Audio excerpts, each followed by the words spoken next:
Olá, minha gente. Até devem estar a estranhar um vídeo assim já quase na véspera do Exame Nacional.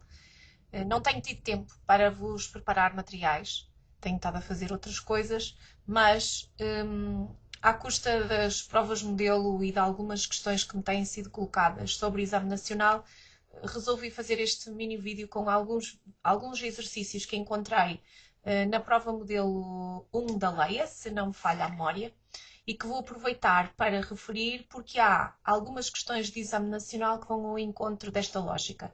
Não estou a dizer que importa nesta fase resolver provas modelo, não é isso que eu estou a dizer, mas importa vermos alguns pormenores que podem resultar em erros comuns ou coisas que não devem esquecer visando o exame nacional. Por isso respirem fundo e acompanhem-me.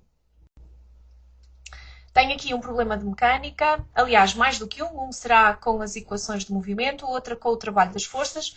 Neste em particular das equações do movimento e das velocidades, vou abordar, o exercício tem uma instrução, mas eu vou pensar fora da caixa, caso não tivesse aquela instrução, o que é que vocês podiam fazer, porque é uma coisa rápida de aplicar no Exame Nacional e que vos poupa tempo.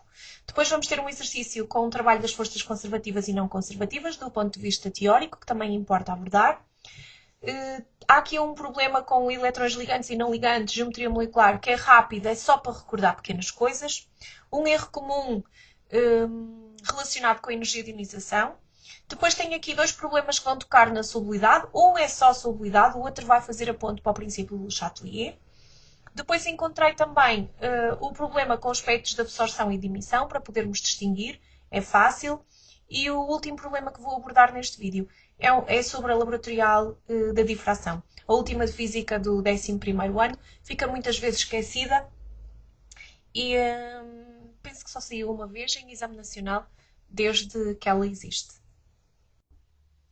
Este primeiro exercício de mecânica é um exercício um bocadinho longo na sua descrição, tem muitas informações. Vamos ver se eu consigo aqui ajudar a ser um pouco mais rápido. Ele faz a introdução a uma experiência realizada pelo David Scott durante a missão Apollo 15 na superfície lunar em 1971, que mostrou que no vácuo objetos de massas diferentes e usou o martelo geólogo. Um martelo de geólogo e uma pena de falcão chegaram ao solo ao mesmo tempo. Portanto, embora tivessem massas diferentes, chegam ao mesmo tempo. A figura representa o gráfico da reta de ajuste dos valores da massa e respectivos valores da intensidade da força gravítica a que ficam sujeitos a alguns objetos quando abandonados à superfície da Lua, bem como a respectiva equação da reta de ajuste. Esta reta é importante porque eu tenho que perceber o que é que está aqui. Primeiro, se eu estou a falar ou se eu estou a discutir um movimento que ocorre na Lua, ele não tem resistência do ar, porque na Lua não há atmosfera. Então, todas as quedas que ocorrerem aqui são quedas livres, o que implicam que a aceleração com que os corpos vão cair também é sempre a mesma. É a aceleração gravítica. E isso é útil, porque se eu olhar para o meu gráfico e perceber o significado físico do meu declive, e reparem que para eu saber o significado físico do declive, basta-me pensar em y sobre x, e o y é a massa e o x é a força gravítica, e eu tenho uma expressão que relaciona aqueles dois, que é a expressão que me permite calcular a força gravítica ao peso. Se eu a resolver em ordem ao declive, o que eu vou obter, portanto, vou pôr aqui a massa sobre a força gravítica, o que eu vou obter aqui corresponde ao inverso da aceleração gravítica. E eu posso olhar para a minha equação da reta e saber quanto é que é esse declive, porque eu tenho lá 0,61728. O que significa também que eu posso determinar G. É o inverso daquele valor. 0,61728. Isto é um bocadinho torto, mas é um 1. Posso até corrigi-lo aqui. Os uns nunca me saem bem. Ok. Isto significa que neste problema a minha aceleração gravítica, ora deixem-me lá ver aqui quanto é que dá, 1,6200 metros por segundo ao quadrado. Eu já sei quanto é que é a minha aceleração gravítica, mas eu ainda estou a pensar, ainda nem sequer estou a ler a totalidade da pergunta para saber o que é que me pedem. Se o David Scott, na superfície da Lua, lançasse a pena verticalmente para cima, de uma altura do Sol de 1,5 m, ok, se ele lançar para cima, vai ter uma determinada velocidade inicial. Já posso definir aqui o sentido positivo. Eu, num lançamento ou numa queda, gosto de arbitrar o sentido positivo para cima, mas podem fazer ao contrário, não há problema nenhum. A força resultante que atua sobre a pena é a força gravítica e a aceleração que eu tenho aqui também é a aceleração gravítica e aponta no mesmo sentido que a força resultante, ou seja, para baixo. Sei que a pena foi lançada verticalmente para cima de uma altura de 1,5 m do solo. Isto é a minha posição inicial. Com uma velocidade inicial de 2 metros por segundo, em módulo. Qual seria a distância total percorrida pela pena até atingir o solo lunar?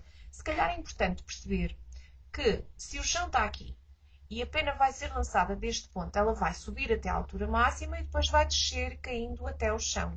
Quando eu vou calcular o S, a distância percorrida, eu vou precisar de identificar dois deslocamentos. O deslocamento executado pela pena durante a subida e somar-lhe o deslocamento executado pela pena durante a descida. Isto é muito importante já ter em mente. Depois tenho aqui uma limitação. Recorra exclusivamente às equações paramétricas do movimento, Vt e Yt. E porquê é que isto é importante? Porque eu preciso saber em que posição é que a pena se vai encontrar quando atingir a altura máxima. Então, se calhar, eu vou pegar nisso primeiro. Eu sei que a velocidade é igual à velocidade inicial mais a aceleração vezes o tempo. Quando chego à altura máxima, a velocidade é zero. O V0 eu tenho informação, é 2. O corpo foi lançado com uma velocidade de 2 metros por segundo. Positivo porque apontam para o sentido positivo. Já a aceleração é negativa e eu sei que é 1,6200 vezes o t. Reparem que eu aqui determino qual é o instante em que isto acontece. Portanto, t vai ser igual a 2 sobre 1,6200, que me vai permitir obter um valor de 1,23 segundos para atingir a altura máxima. Também é importante eu agora vir descobrir quanto é que é a altura máxima. Não é? No fundo, o que eu vou fazer é utilizar a equação das posições, yt igual a y0 mais v0t mais 1 meio de at quadrado. E eu quero saber qual é esta altura máxima, este y máximo. O y0 eu sei que é 1,5. A velocidade inicial já vimos que é 2. Vezes o tempo, eu posso substituir aqui vezes 1,23. Menos, já vou passar aqui o menos da aceleração para trás. 1 meio vezes 1,62. Vou pôr aqui só 1,62 para poupar espaço. Vezes 1,23 ao quadrado. Se eu fizer este cálculo aqui, vou obter uma posição final de cerca de 2,73 metros. Ok. E agora, se calhar, já não preciso de mais nada e posso vir aqui calcular a minha distância percorrida na totalidade. Para a subida, a posição final é 2,73, menos a posição inicial, que é 1,5, e para a descida, a posição final será o chão, menos a posição inicial, que é a altura máxima. E se eu fizer estas contas, portanto, isto vai-me permitir obter aqui uma diferença, 2,73 menos 1,5, mais os 2,73, que me vai dar 3,96 metros de distância percorrida. O valor com menos significativos que eu tenho aqui é a velocidade inicial, portanto isto é aproximadamente igual a 4 metros, aproximando. E o exercício fica resolvido. Só que o meu objetivo era que vocês olhassem para este exercício de forma um pouquinho diferente. Se eu não tivesse a limitação de ter que recorrer às duas equações, ou se só dissesse que eu tinha que usar a equação das posições, por exemplo, sem referir a das velocidades, eu podia resolver isto de forma muito mais simples. Porque a partir do momento em que eu tiver a equação das posições, e reparem que eu posso ter, vou pôr lá aqui a cor diferente, o y é igual à posição inicial, que é 1,5, mais 2 vezes o t, menos 1 meio, vezes a minha aceleração, que é 1,62, t ao quadrado. Eu posso mandar traçar este gráfico, e este gráfico vai ser qualquer coisa assim. E este gráfico, portanto, estou a pensar no y de t, ok? Eu consigo saber este valor eu sei que é 1,5. Consigo identificar o máximo através da calculadora, que será os meus 2, quanto é que era? 2,73? 2,73 metros. Não preciso de mais nada para calcular a distância, é só fazer aqui esta fase final. Portanto, eu escreveria o que está aqui a azul claro, seguido do cálculo da distância percorrida ao longo de todo o movimento até este ponto aqui. Portanto, graficamente eu posso determinar os zeros, mas eu aqui nem preciso, e o ponto máximo. Portanto, era um exercício que podia fazer muito mais rápido. Portanto, embora eu aqui tenha uma instrução, no exame nós não sabemos se vamos ou não ter instruções. Lembrem-se que podem utilizar os gráficos para poupar tempo. Este é o problema com as forças conservativas e não conservativas. Tenho aqui uma pequena transição porque não deixei neste slide a pergunta, mas nós precisamos de informação sobre esta pergunta para podermos trabalhar. Então, um cesto com material utilizado na missão Apollo move-se da esquerda para a direita. Já vou pôr aqui informação, ou pelo menos algum dado com esta informação. O sentido da velocidade. Okay, para a direita, segundo uma trajetória retilínea coincidente com o eixo X, que está aqui embaixo, de um referencial unidimensional, tal como representado na figura. Durante o movimento do cesto, atuam duas forças na direção do movimento. Uma força F e uma força de atrito constantes e paralelas ao plano. Portanto, se eu pensar no movimento do meu corpo, fazer ali a bolinha a representar... Oi, saiu-me um bocadinho torto, desculpem lá. Isto às vezes não é muito fácil. Para a direita, a força é F. Para a esquerda, a força de atrito. Não sei qual delas é maior ou menor. Portanto, aqui o tamanho dos vetores foi completamente aleatório. Okay? Para isso eu vou ter que analisar mais qualquer coisa. Considero que o cesto pode ser representado pelo seu centro de massa, modelo da partícula material, e a equação representa a componente escalar segundo esse eixo da posição do cesto em função do tempo. Aqui a equação também é importante. Penso que a figura não vamos precisar nada dela, só saber que no sentido para a direita é o nosso sentido positivo. Qual é que é então a pergunta? A nossa pergunta pede para completar o texto e para, no fundo é um preenchimento de espaços usando três opções. Como o somatório do trabalho das forças não conservativas do sistema cesto mais Lua é positivo, negativo ou nulo, temos aqui as três opções, e eu quero o somatório do trabalho das forças não conservativas. Então eu vou colocar todas as forças não conservativas aqui juntas. E se eu pensar no trabalho das forças não conservativas, ele corresponde à variação da energia mecânica. E a variação da energia mecânica corresponde à variação da energia cinética com a variação da energia potencial.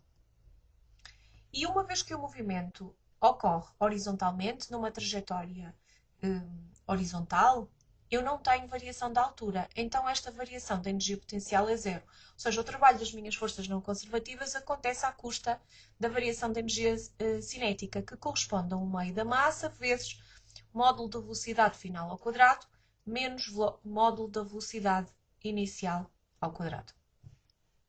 Este quadrado saiu-me aqui um bocadinho mais abaixo do que o que eu queria. Só corrigi-lo num instantinho. Então, basicamente, eu tenho três situações aqui. Para ser positivo, a velocidade final tem que ser maior do que a inicial. Para ser negativo, a velocidade inicial tem que ser maior do que o final. E para ser nulo, as duas velocidades têm que ser iguais. Como é que eu vou fazer isso? Como é que eu vou saber isso? Vou olhar aqui para a minha equação das posições, porque a minha equação das posições já me dá informação importante. Portanto, o x vai corresponder ao x0 mais v0t mais 1/2 da aceleração vezes o tempo ao quadrado. E eu olhando para aqui já consigo trabalhar mais qualquer coisa, porque eu já tenho informação da velocidade inicial. A velocidade inicial é 3 metros por segundo. E também tenho informação sobre a aceleração. 1/2 da aceleração vai corresponder a 2,5, de onde eu posso tirar o valor da aceleração, que é o dobro, 5 metros por segundo ao quadrado. Como é que eu vou então trabalhar a partir daqui? Reparem que eu tenho uma velocidade inicial que é 3 metros por segundo e positiva e tenho uma aceleração que também é positiva. A aceleração diz-me quanto varia a velocidade no tempo. Se a aceleração é positiva, significa que ela está a apontar para o lado direito da minha trajetória, que é exatamente para onde ocorre o sentido do movimento. E se ela aponta para o lado direito, eu já sei que este movimento é acelerado. E se ele é acelerado, significa que a velocidade final do corpo vai ser sempre superior à velocidade inicial. Estamos a falar do módulo, embora aqui seja indiferente. Isto já implica que o trabalho das forças não conservativas, ou o somatório do trabalho de todas as forças não conservativas, vai ser positivo. E eu já consigo escolher aqui, pelo menos, uma opção para poder trabalhar. Vamos ver a segunda hipótese. Portanto, e o trabalho da força conservativa é potente, resistente ou nulo? Basicamente a pergunta é a mesma, mas fala-nos em relação ao trabalho da força conservativa. Eu já tenho que pensar aqui quem é que são as minhas forças conservativas. Eu não fiz o esquema de forças completo, tenho aqui só a força F e a força de atrito, mas eu posso completar este esquema. Eu vou ter também a atuar o peso ou força gravítica e a normal. Reação normal. Um facto é que a normal é uma força não conservativa, mas nesta situação em concreto, como o movimento ocorre na horizontal, a normal não realiza trabalho. Então ela também não me chateia. Mas eu agora só quero o trabalho das forças conservativas. E quando eu penso no trabalho das forças conservativas, ele é igual ao simétrico da variação da energia potencial gravítica. E eu aqui já só tenho que, se o corpo se move horizontalmente, não há variação da altura, então também não há variação da energia potencial gravítica, o que significa que o trabalho das forças conservativas é nulo. Eu posso usar outros caminhos. Sabendo que a única força conservativa aqui que está a atuar é o peso, ou força gravítica, ela não realiza trabalho porque é perpendicular à trajetória. Então o trabalho também é nulo. Quer eu uso um caminho, quer uso o outro, vou bater à mesma conclusão. Falta-me o terceiro espaço. Conclui-se que a energia mecânica do sistema aumenta, diminui ou mantém-se. Como é que eu vou descobrir isto? Ok, eu preciso de informação sobre a variação da energia mecânica, mas nós já fizemos esse estudo quando estivemos no trabalho das não conservativas, porque a variação da energia mecânica vai corresponder à variação da energia cinética, porque a variação da energia potencial, acabamos de ver, que era zero. Ou seja, se a variação da energia cinética, e eu posso reescrever aqui o meio de m, módulo da velocidade final ao quadrado, menos módulo da velocidade inicial ao quadrado. Se a velocidade do nosso cesto está a aumentar, este valor é maior que zero. E se este valor é maior que zero, então isso significa que a energia mecânica está a aumentar. Então eu vou acionar aqui a resposta 1, ou seja, 1, 3, 1. Não era difícil, era só pensarmos um bocadinho e recordarmos os aspectos mais teóricos relacionados com o trabalho. Este problema já fala de eletrões ligantes e não ligantes. Na realidade, ele não é assim muito complicado, mas já nos obriga a rever pequeninas coisas. Então, na Terra seria quase impossível encontrar estas microsferas de ferro. Eu não tenho aqui o texto todo, isto tem a ver com o contexto do problema, mas não é necessário para aqui. Porque o O2 na nossa atmosfera transformaria rapidamente esse metal em ferrugem, óxido de ferro hidratado. E temos aqui a reação química. Associe cada uma das substâncias apresentadas na coluna 1 à afirmação correspondente apresentada na coluna 2. Então, se eu olhar para a coluna 1, tenho aqui oxigênio molecular, o dioxigênio, a água e o óxido de ferro. E tenho informações na coluna 2 que me falam de eletrões de valência ligantes ou não ligantes, geometria, e tenho aqui duas geometrias, e se este composto se forma por transferência de eletrões ou por partilha deslocalizada de eletrões.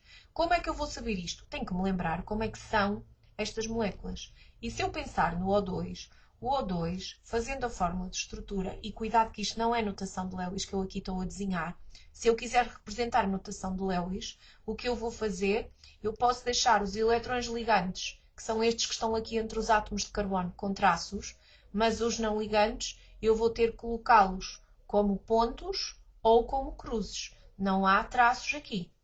Okay? E cada oxigênio, se eu estiver aqui a fazer uma avaliação coerente, vai ter dois pares de eletrões não ligantes. Dois ligantes e 2 não ligantes para cada átomo de oxigênio.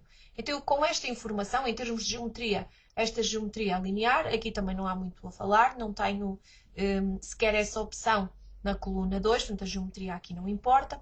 O tipo de ligação que ocorre entre o O2 é uma ligação covalente, o que implica uma partilha localizada de eletrões. Como é que eu sei isso? Vou à tabela periódica ver onde é que andam os oxigénios. Se eu imaginar aqui a minha tabela periódica, mais ou menos um retângulo meio torto, eu vou ter aqui do lado direito, tenho aqui assim, cuidado, uma diagonal, ela não está bem representada, mas a parte do lado direito da tabela periódica corresponde aos não metais. Posso excluir daqui os gases nobres, porque eles não têm tendência para formar moléculas, mas os outros vão formar moléculas. A ligação que ocorre entre os átomos de não metal é uma ligação covalente.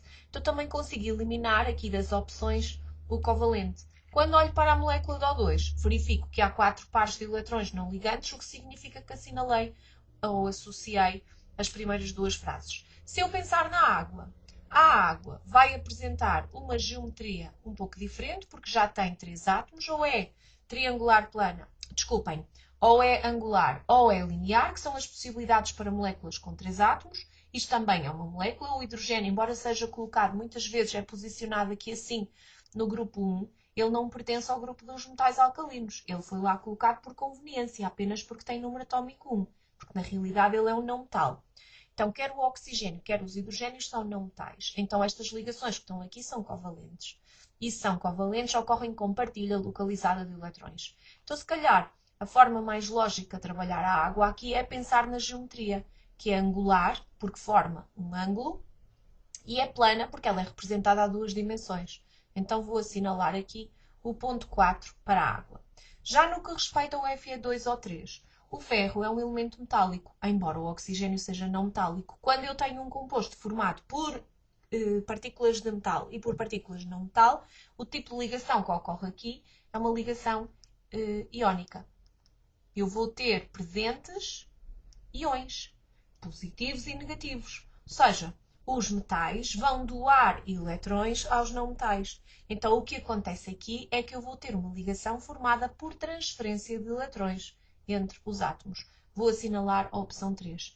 Não posso ter aqui a geometria. Primeiro que nós não estudamos geometria de compostos iónicos. Logo, não tenho como saber, neste momento, qual é a geometria para este nível. Então, fica logo excluída. Este problema já saiu uma vez em exame nacional, não com o alumínio, como aparece aqui, mas era o nitrogênio, acho eu, tenho ideia. Mas a lógica é a mesma. Eu preciso saber muito bem o que é energia de ionização. E para saber o que é energia de ionização, claro que eu tenho que saber a definição, a energia necessária para remover 1 mol de eletrões a 1 mol de átomos no estado gasoso. Certíssimo. Mas no concreto, o que é que isso representa? Eu, quando vou discutir energia de ionização, estou a discutir arrancar um eletrão de cada vez a um átomo. Eu vou tirar o eletrão que está mais fácil de arrancar, depois vou retirar o seguinte e assim sucessivamente até conseguir retirar todos. A energia de ionização é diferente da energia de remoção, especialmente por isso. Quando eu estou a pensar na energia de remoção, se eu pensar em qualquer elemento, e já agora posso pensar aqui no alumínio, o alumínio tem 13 número atómico. Se eu fizer a configuração eletrónica, fico com 1s2, 2s2, 2p6, 3s2, 3p1. Portanto, 10, 12, 13. Se eu tiver a pensar na energia de remoção, eu vou arrancar estes 3 eletrões em simultâneo. E ao arrancar os 3 eletrões em simultâneo, este que está sozinho tem um valor mais baixo de energia, mais fácil de remover, e à medida que eu avanço para dentro, para mais próximo do núcleo, eu vou precisar de valores mais elevados de energia. Mas quando eu os arranco todos ao mesmo tempo, embora o eletrão que está em 3p seja o mais fácil de remover e implica menor quantidade de energia de remoção, os que estão em 1s2, ao contrário, estão mais próximos do núcleo, estão mais atraídos, são mais difíceis de arrancar, vão exigir maior energia de remoção.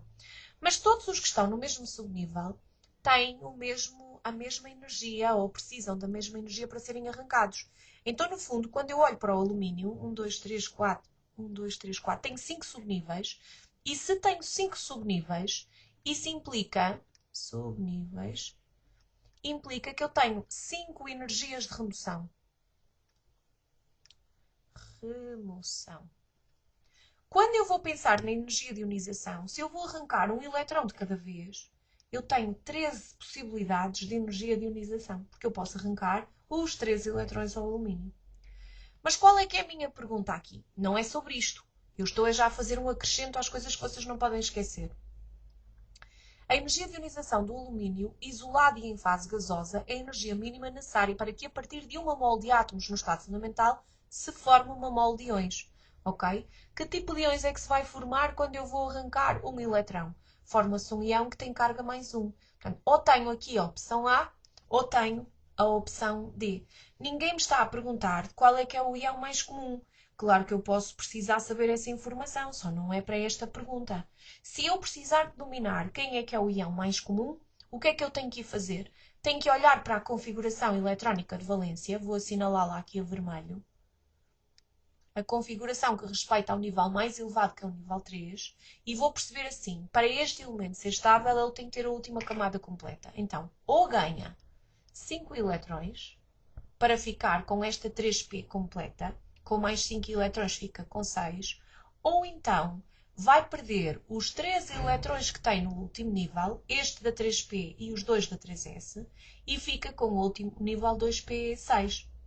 Então, basicamente, para eu saber o que é mais fácil, é aquilo que implica menos mexer em menos eletrões. Então é mais fácil perder 3 do que ganhar 5, porque 5 envolve mais 2 eletrões do que perder apenas 3.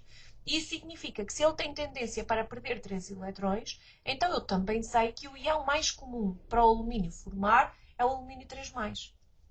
Mas não é isso que me estão a perguntar. O que me estão a perguntar é a energia de ionização do alumínio, é a energia mínima necessária para que, a partir de uma mol de átomos no estado fundamental, se forme uma mol de íons de que tipo? Al+, o íon monopositivo.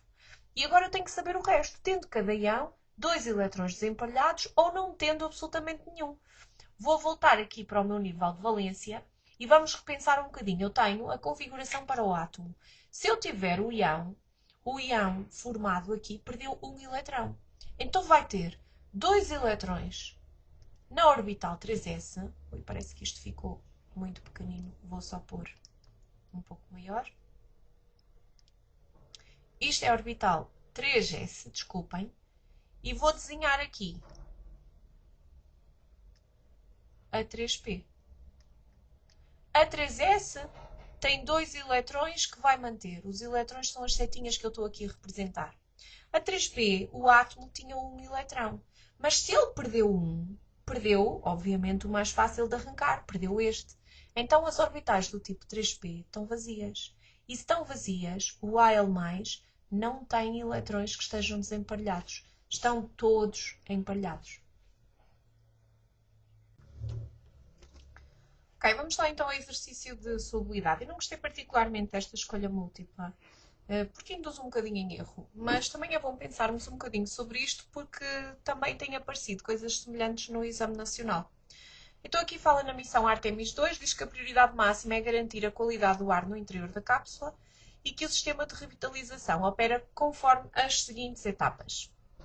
Os astronautas libertam para o ambiente da cápsula uma mistura de dióxido de carbono e vapor de água proveniente da respiração e da transpiração.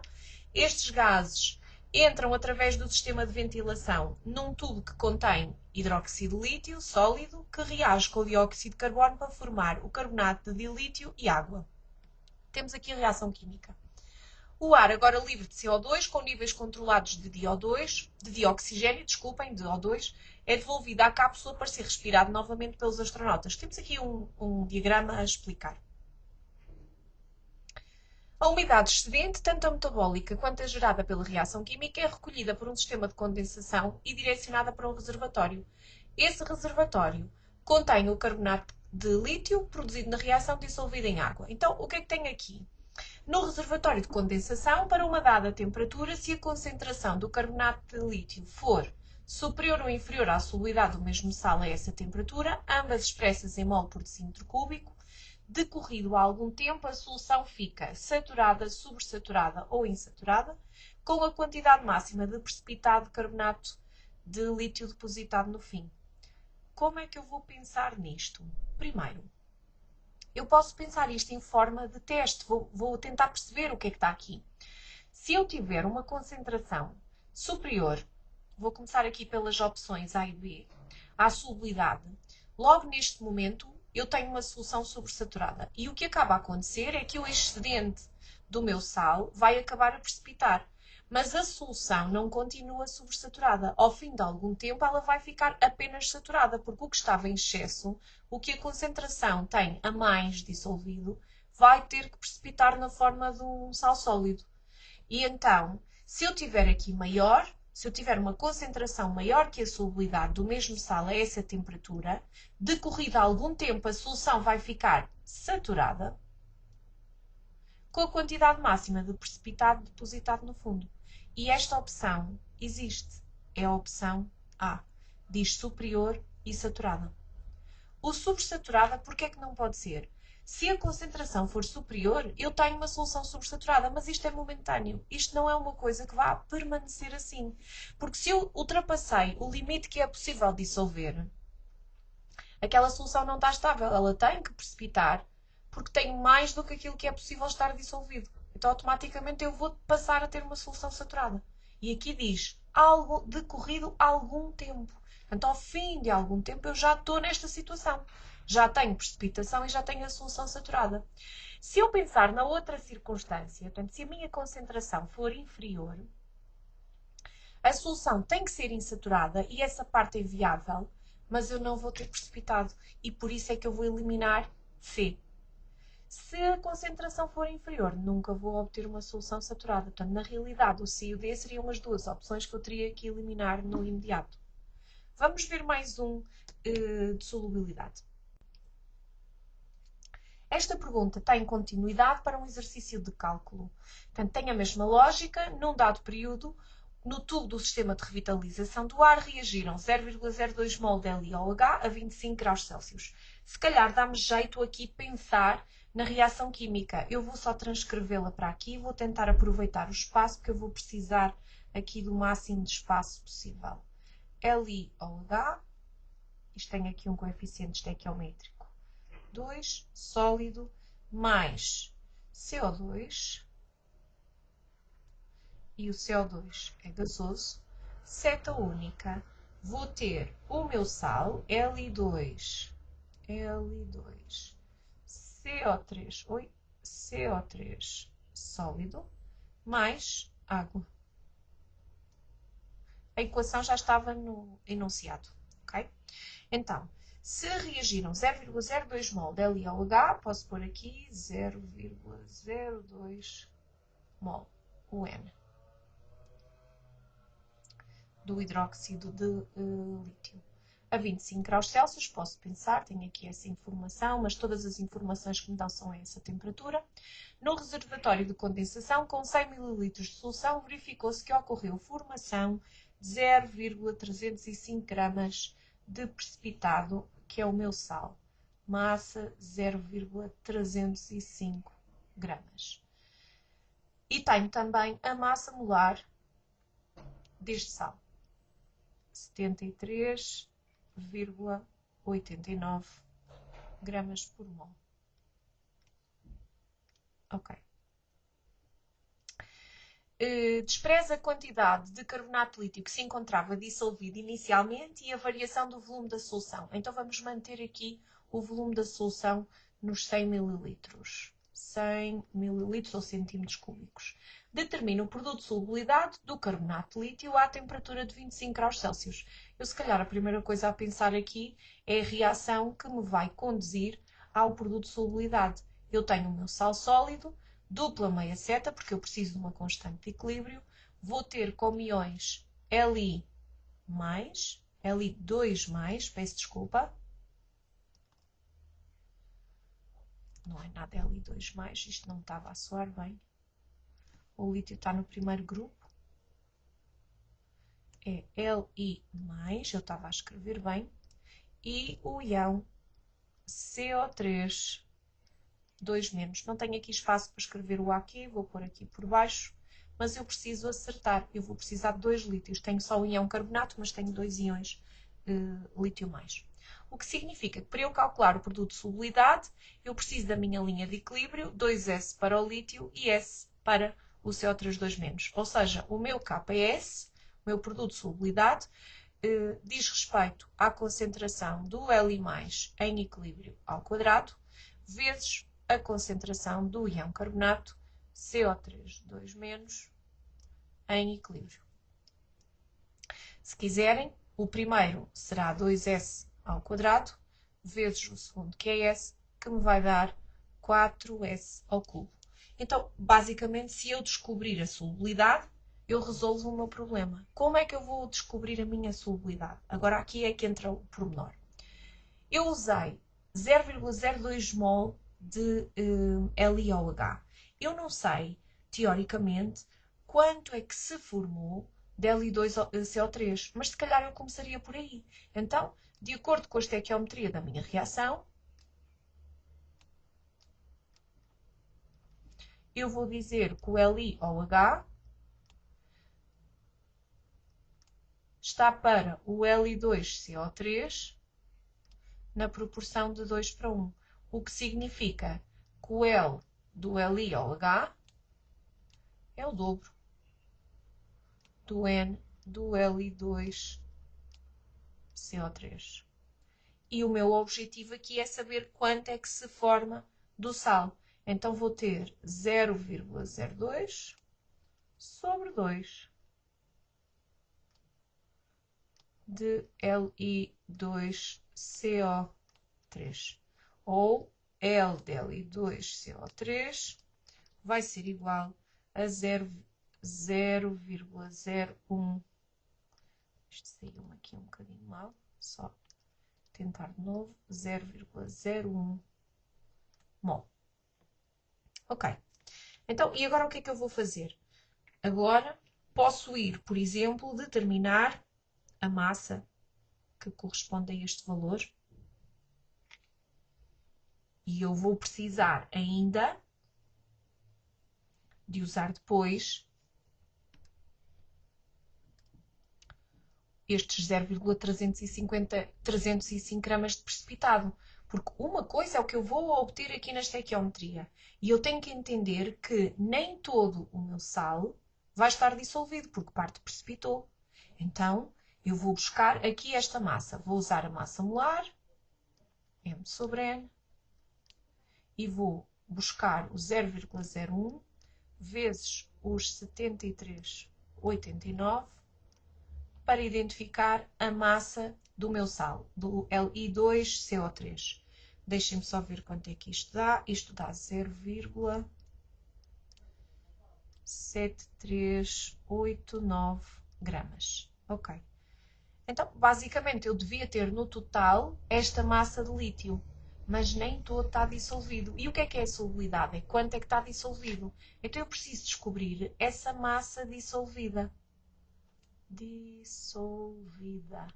Que vai corresponder à massa inicial menos a massa que precipitou.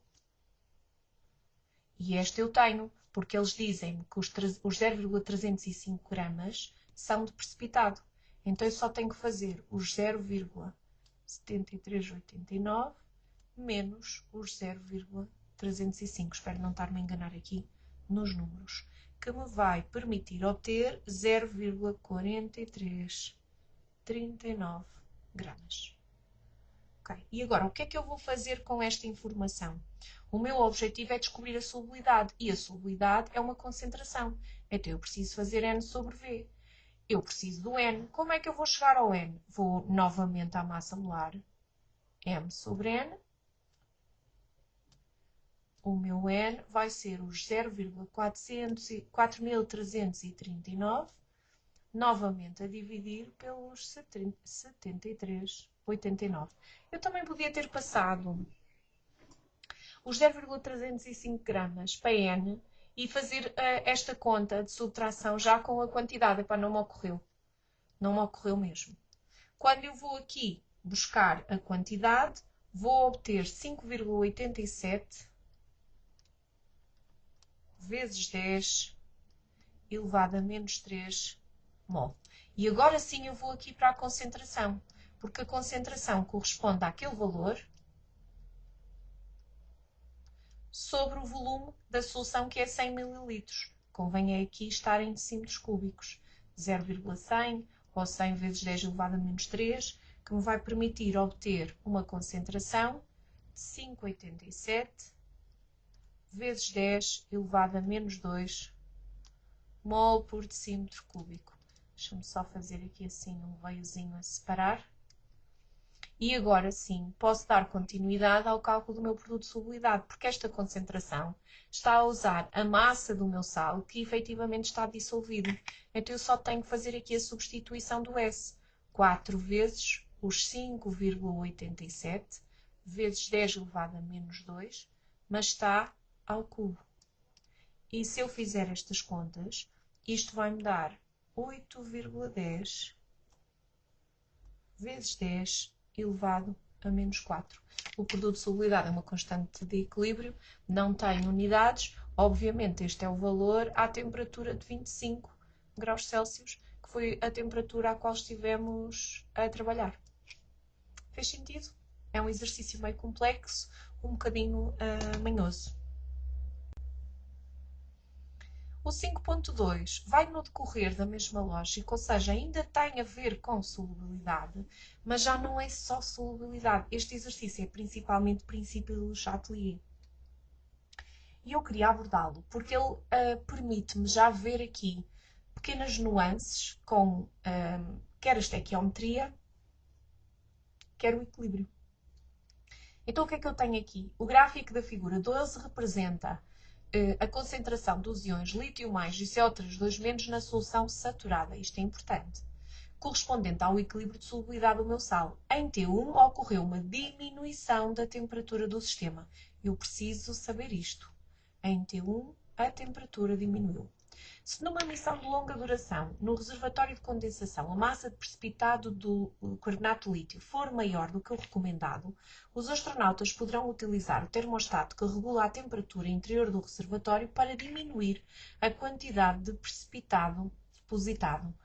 Ou seja, o que é diminuir a quantidade de precipitado depositado? Se eu tenho menos sólido, basicamente o que eu estou a fazer é aumentar a solubilidade. Então, se eu mexer na temperatura, eu vou aumentar a solubilidade.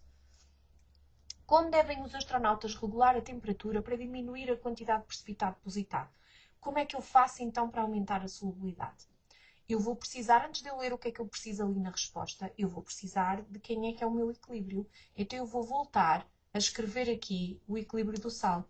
Li2CO3, sólido, dupla meia seta, e vou ter nos produtos Li+, e o íon carbonato, ambos em solução aquosa.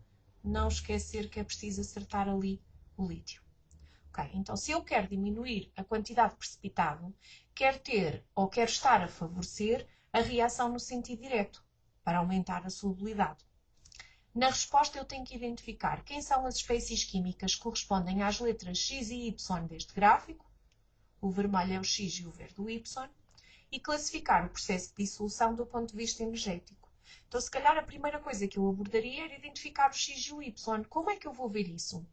Basicamente, até T1 eu tenho uma situação de equilíbrio, a minha solução estava saturada. E a partir daqui é que eu vou ter uma variação até regressar ao equilíbrio. Reparem que esta fase final do gráfico já tem aqui valores de constantes ao nível da concentração. Então, eu só tenho que ir ver como é que é a razão da variação. E o X tem uma variação com 1, 2, 3, 4, 5, 6, 7, 8 medidas, 8 quadradinhos. Enquanto que o Y tem uma variação, 1, 2, 3, 4 quadradinhos. Ou seja, o X varia o dobro. O que é que implica variar o dobro? Implica que quando eu vou para a minha equação, eu tenho que procurar um coeficiente estequiométrico que também seja o dobro do outro. Ou seja, a linha vermelha, o X, corresponde ao Li+, enquanto o verde corresponde ao íon carbonato, CO2-. E eu aqui já identifiquei. Portanto, a primeira coisa que eu vou dizer é isto mesmo. Uma vez que a concentração do íon X aumenta em dobro comparativamente à concentração do Y, então o X tem que ter um coeficiente estequiométrico que é o dobro do coeficiente estequiométrico do Y. o que significa que o X tem que ser o lítio mais e o Y o CO2 menos. E resolvo o meu primeiro problema. Não vou escrever isso tudo aqui que eu não tenho espaço, porque o objetivo aqui é escrever um texto. Mas depois de eu perceber, eu consigo escrever o texto. Agora, como é que eu vou classificar o processo de dissolução do ponto de vista energético? Eu quero saber se ele é endo ou exotérmico. Como é que vou fazer isso? Olha, eu costumo usar uma técnica que implica 3 etapas. E eu penso que se vocês seguirem isto, quando têm um gráfico, uma tabela, uma evidência experimental, conseguem sempre resolver estes problemas. Um é aquilo que é evidente. Eu chamo-lhe evidência, é o que é que eu vejo no gráfico. E o que eu vejo no gráfico também deve ter um outro aspecto. Não é só aquilo que é óbvio. É pegar na evidência e dizer esta evidência conduz-me ao favorecimento da reação no sentido direto ou inverso. O segundo tópico é o que é que diz a teoria, e tem que estar de acordo com esta informação teórica. E a terceira etapa corresponde à conclusão. No fundo, eu só tenho que somar os 2 pontos anteriores. Vamos primeiro à evidência. Eu já sei que o X é o lítio mais e o Y é o carbonato, o íon carbonato. O que é que está a acontecer depois de ocorrer a perturbação? A perturbação foi a diminuição da temperatura. Então, quando a temperatura diminuiu, o que aconteceu? A concentração do lítio mais e do CO2-. Olhando para o gráfico, as duas concentrações aumentaram. E se as duas concentrações aumentaram, isso significa que houve favorecimento da reação no sentido direto. Evidência e o que é que isso implicou ao nível do favorecimento da reação. O que é que diz a teoria? A teoria diz que quando um sistema é perturbado ao nível da temperatura, e aqui há uma diminuição da temperatura, o sistema vai responder de acordo com o princípio do Chatelier, contrariando essa perturbação. Como é que ele contraria? Ele vai favorecer a reação, vou pôr aqui só o Rx, que é exotérmica. Portanto, se nós diminuirmos a temperatura, ele vai procurar aumentá-la. Então favorece a reação exotérmica. O que é que me diz a conclusão? Se ele favoreceu a direta, é porque a direta é exotérmica. Exotérmica. E ele pede-me para eu classificar o processo de dissolução. Vamos olhar aqui para a reação. Qual é a reação de dissolução? É a que passa do sal sólido para os íons em solução aquosa, ou seja, é a direta. Então, a dissolução do sal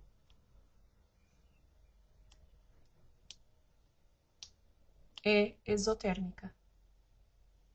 Já tenho aqui o segundo tópico de resposta. O primeiro é identificar X e Y como lítio mais e íon carbonato. A segunda é dizer que a dissolução do sal é exotérmica. Tenho que explicar o que é que está a acontecer. Mas eu não posso esquecer que isto obrigava-me a fazer uma conclusão. E qual é que era a conclusão? É como é que os astronautas regulam a temperatura para diminuir a quantidade de precipitado. Se para diminuir a quantidade de precipitado eles têm que aumentar a solubilidade, então, para diminuir o precipitado, aumentamos a solubilidade, logo tem de ocorrer favorecimento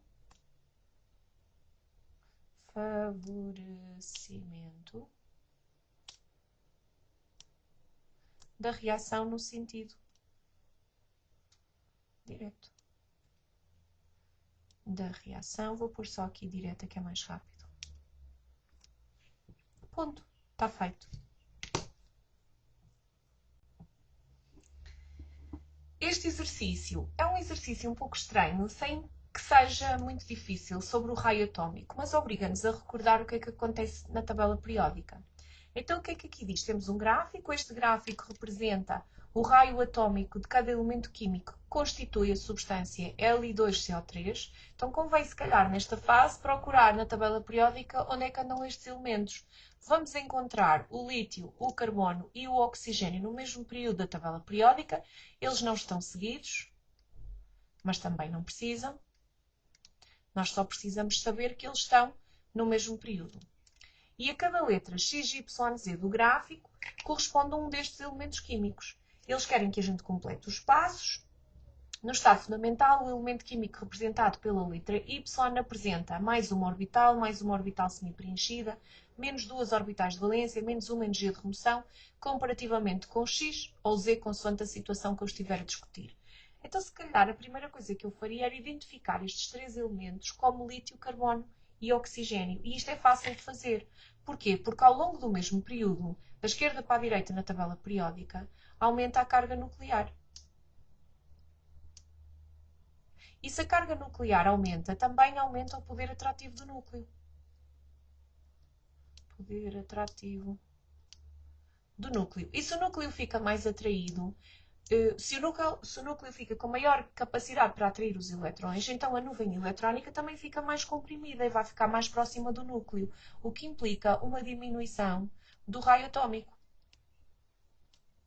E se o raio atómico diminui, então o oxigênio é o elemento com o raio atómico mais pequenino, o que significa que o Z é o oxigênio e o X vai ser o lítio, que é o que está com menor carga nuclear. O que está no meio tem obrigatoriamente que ser o carbono. Como é que eu vou trabalhar isto agora a partir daqui? Se calhar interessa-me fazer as configurações eletrónicas para cada uma destas situações. O lítio tem 3 número atómico, o carbono tem 6 e o oxigênio tem 8. O lítio 1s2, 2s1. O carbono 1s2, 2s2, 2p2. Só corrigir aqui este C que me saiu mal. E o oxigênio será 1s2, 2s2, 2p4. E olhando para aqui, agora já será mais fácil fazer comparação. O Y é o carbono. O Y apresenta, portanto, em relação ao X, que é o lítio. Vou comparar estes dois. Tem mais uma orbital? Não é verdade. E como é que eu sei que não é verdade?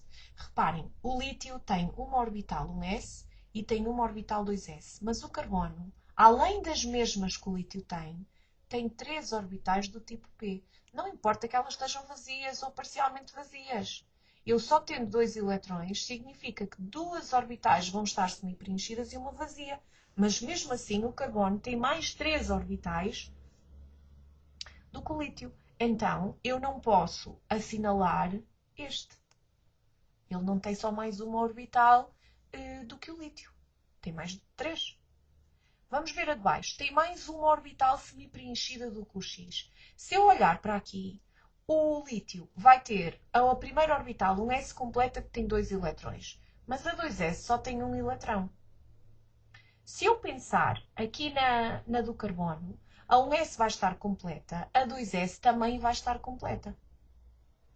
E as 3 seguintes, 2 estão semi-preenchidas, uma está vazia. O que significa que eu tenho uma orbital semi-preenchida no lítio, uma semi-preenchida, enquanto no carbono tem 2.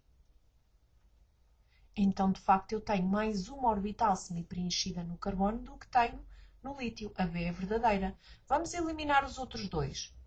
O Y apresenta menos 2 orbitais de valência do que o Z. Se eu olhar para o carbono e para o oxigênio, eles têm o mesmo número de orbitais. Uma S, uma 1S, uma 2S e 3 2P. Então, eles têm exatamente as mesmas orbitais de valência. E em relação às energias de remoção, há bocadinho tínhamos visto que elas correspondiam aos subníveis.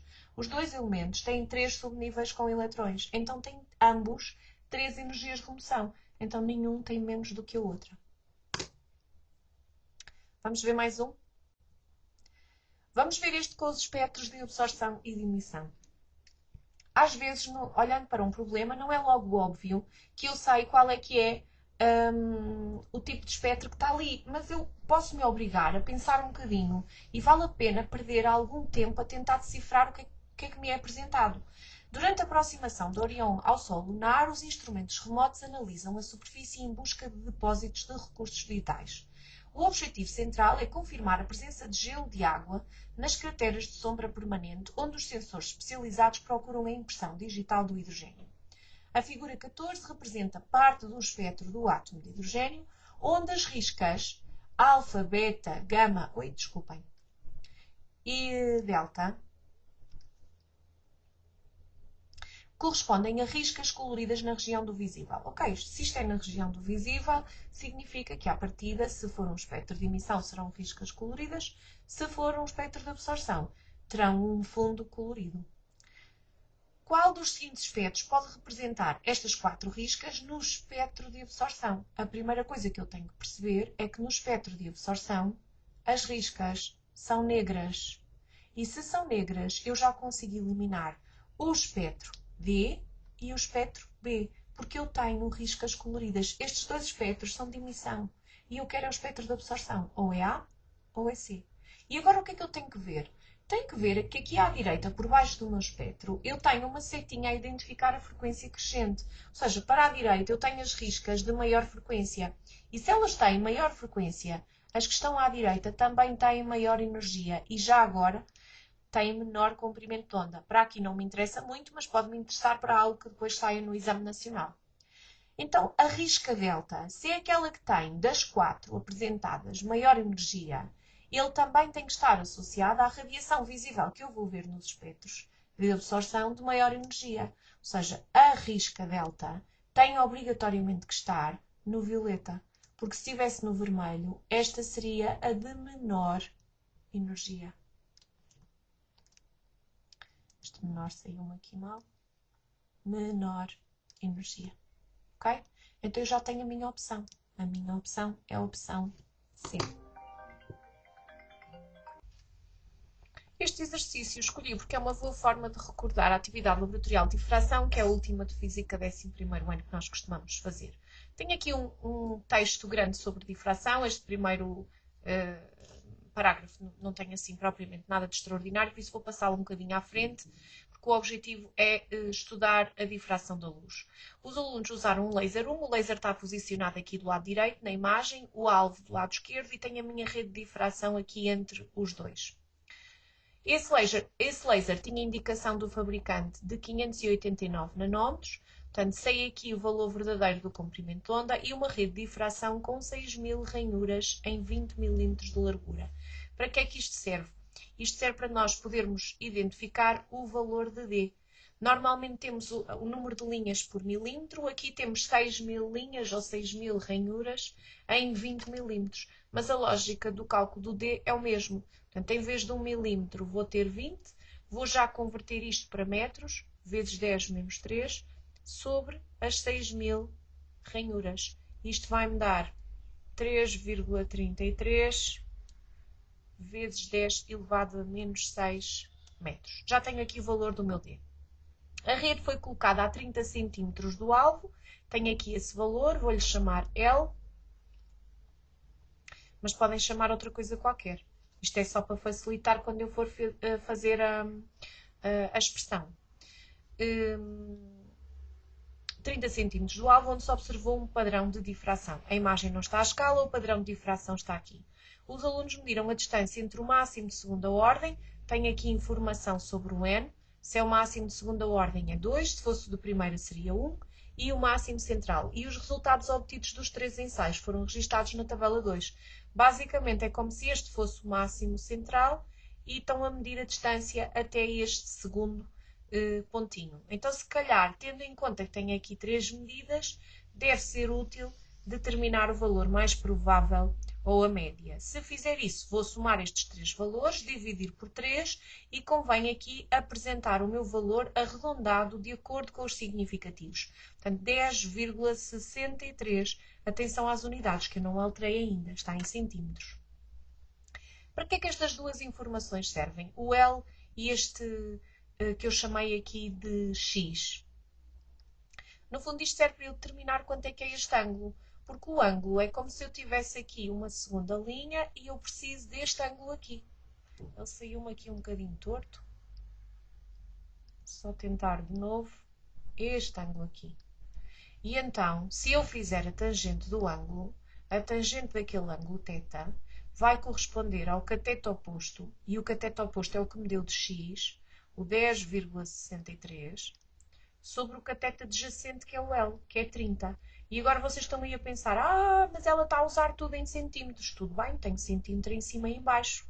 Então, não preciso me preocupar. Eu posso passar para metros, mas vou obter o mesmo valor para θ. O θ é tangente menos 1 daquela fração, 10,63 sobre 30, e isto vai-me dar um ângulo de cerca de 19,5.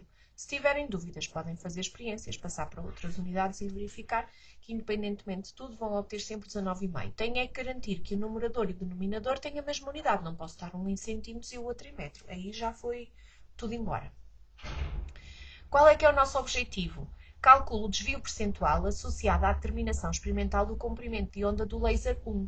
Se eu quero o desvio, aqui eu por acaso discordo um bocadinho da pergunta ser o desvio. Eu penso que aqui é mais o erro. É o erro relativo percentual que está aqui por trás e eu vou chamar-lhe erro. Vou fazer o valor medido menos o valor verdadeiro sobre o valor verdadeiro. O XA representa o valor verdadeiro e o XI o valor medido. Não parece que isto seja o desvio, porque o desvio costuma ser a diferença em relação ao valor mais provável.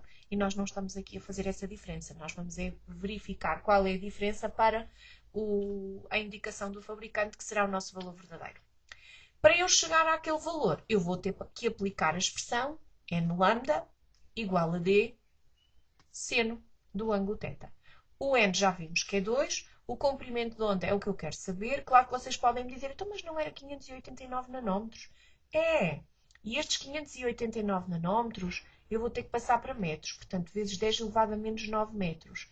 Mas este é o valor do fabricante. E eu estou a fazer o cálculo de quanto é que será se eu fizer isto a nível experimental. E agora então interessa-me substituir pelos valores que eu já tenho. Já tenho o valor de D, 3,33 vezes 10 elevado a menos 6, vezes o seno do ângulo que eu estou a determinar, os 19,5. Que eu estou a determinar? Não, que eu já determinei. Este 19 saiu-me aqui muito mal. Ok, então agora vou resolver em ordem a lambda e vou chegar a um lambda que corresponde a 5,56 vezes 10 elevado a menos 7 metros. A partir do momento em que eu tenho este valor, já posso vir calcular o erro. Então, eu vou fazer o valor que eu determinei, 5,56 vezes 10 menos 7, menos o valor que eles dizem que está inscrito no fabricante, 589 vezes 10 elevado a menos 9, a dividir outra vez por aquele que é considerado o verdadeiro, o que está inscrito no fabricante. Olha, fiquei aqui sem espaço, estou a fazer isto aqui meio deitado, multiplicado por 100 para obter o valor percentual. Quando eu faço estas contas, isto vai-me dar um 5,6%. O que é que isto quer dizer? Que eu tenho aqui uma terminação com alguma exatidão, mas eles também não perguntam, só pedem para calcular, como está feito. Se eu tivesse que avaliar o resultado, é que tinha que dizer, olha, não é muito exato, porque se fosse muito exato, teria um erro abaixo de 5%. Como ele está em cima dos 5%, digo só que a minha terminação é exata. Penso que é suficiente. Este vídeo já está um bocadinho mais longo do que aquilo que eu tinha previsto. Os exercícios que eu recolhi são da prova modelo 1 da Leia. Nesta fase do campeonato, como eu já disse, eu não gosto muito de estar a resolver provas modelo, mas eu gostei destes exercícios que me permitem explorar um pouquinho outras coisas. Então foi por isso que eu acabei por recolher. Alguns deles são semelhantes aos exercícios de exame. Não vou recomendar a realização de uma prova modelo nesta altura. Nesta altura vocês devem estar a resolver exames nacionais à força toda. Se tiverem questões, se quiserem deixar um comentário aqui em baixo, podem fazê-lo, então enviem-me um e-mail. Terei todo o gosto em tentar responder-vos dentro daquilo que é humanamente possível. Boa sorte para todos, para o exame, que corra tudo bem e força nisso, não desesperem.